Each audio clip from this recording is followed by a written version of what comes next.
During this time of COVID, when we are socially distancing and self-isolating, and some of us in quarantine and not seeing enough of each other, and certainly missing that physical presence of one another, we know we should exercise, see daylight, get enough sleep, eat well, meditate, practice mindfulness. We know, we've heard. But despite all of this, it's still hard to keep our spirits up.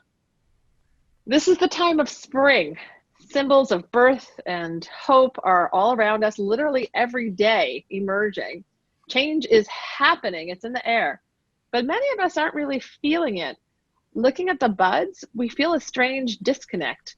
Spring is here, and yet we can't actually feel the gentle breeze or smell that beautiful scent of the flowers blossoming. Spring for us is behind glass. We are waving through a window. How do we hold on to a sense of hope in this time of anxiety, illness, sadness, loss, and even death? Judaism has a lot to say about this. Judaism urges that we don't allow ourselves to become shrouded in despair, but to always hold on to hope. In fact, Rabbi Jonathan Sacks says that Judaism is the religion of hope, because if we look at all of our rituals, our prayers, and even just looking at law itself, Torah itself, it all is really surrounded on hope for a better future, and not just hope in like a passive way, but actually that we are active agents of making the world a better place, so that we have a reason to be hopeful, that we all have some, even though there's many things we don't have control over, we do have control over many of our actions. And when we take these actions in such a way to produce a better future for ourselves and for the world, we can rightfully become people of hope, because we know that we can do the best that we can. And so we see that even if we look at our history as slaves in Egypt, which is a really interesting thing, that when we think about this story of being redeemed from Egypt, our slavery in Egypt, is something that we tell not just, twice a year at our Seders, but we tell it, several times through Torah portions and every single day in our prayers, every day. And it's kind of a strange thing when you think about that we are putting out there our story of being oppressed.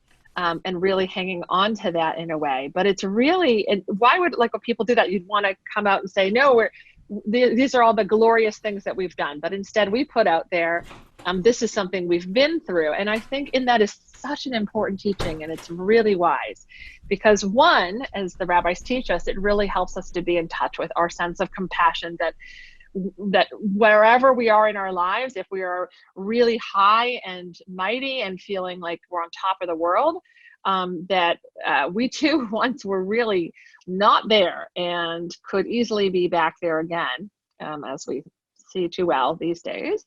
And so it helps us to feel compassion for one another.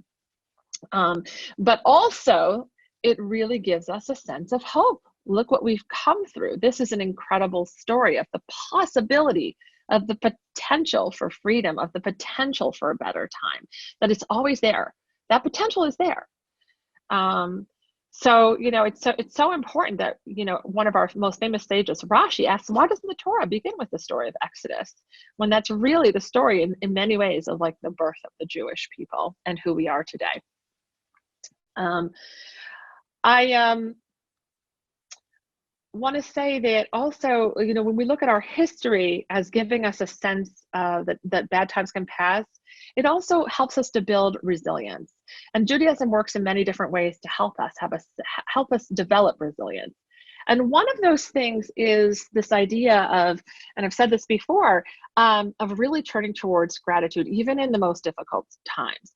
I mean, frankly, just gratitude that we have a breath, gratitude that we have food, gratitude for the very small things. Those are built right into our prayers every single day. We said them this morning, and I spoke about them a little earlier. We're just grateful that we open our eyes in the morning and that we're there. Thank God. And that we have everything that we do have. It's really hard to feel gratitude at times when we're feeling either numbed by isolation or sad or anxious, it's very hard to get in touch with that. But Judaism actually looks at gratitude as a discipline. It's a practice. It's not just like we should feel good, but we should actually actively work on it. And it's hard.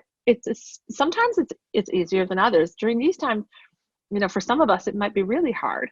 But if we can really take the time to try to observe things in our lives that are good, even during this difficult time, and work our way up to feeling more and more of a sense of gratitude and appreciation for those things, that actually really helps to build resilience in us and helps us to get in touch with that kernel of hope and to build it up so that we can turn to it when times are really rough and pull that out more and more, not just for ourselves, but for each other.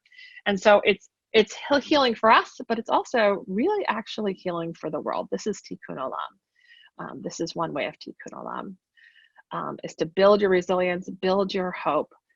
It's a Jewish practice, and to share that with others. And if today is not a good day for you and it's a tough day and you're not finding it, you're not feeling it, just know every day is another chance. Every moment, in fact, is another chance. And try again. Again, it's a practice, it's a discipline, and it's something that's steeped in our tradition. So I hope that you find hope and some strength, and that you practice this, and that you're able to give it to yourself and to others who so badly need it. And that we look to this story of the Exodus from Egypt that we read last night, we talked about today in our service during the prayers, and that we'll read again tonight at our Seders. I hope you'll join me and Cantor Dan for our second night Zoom Seder, where we'll tell that story with lots and lots of songs. And we look to that story as really emblematic of hope and new possibilities. May we see those new possibilities sooner than later, and we will get through this time together. And I can't wait to be together with you in person, but thanks for joining us this morning.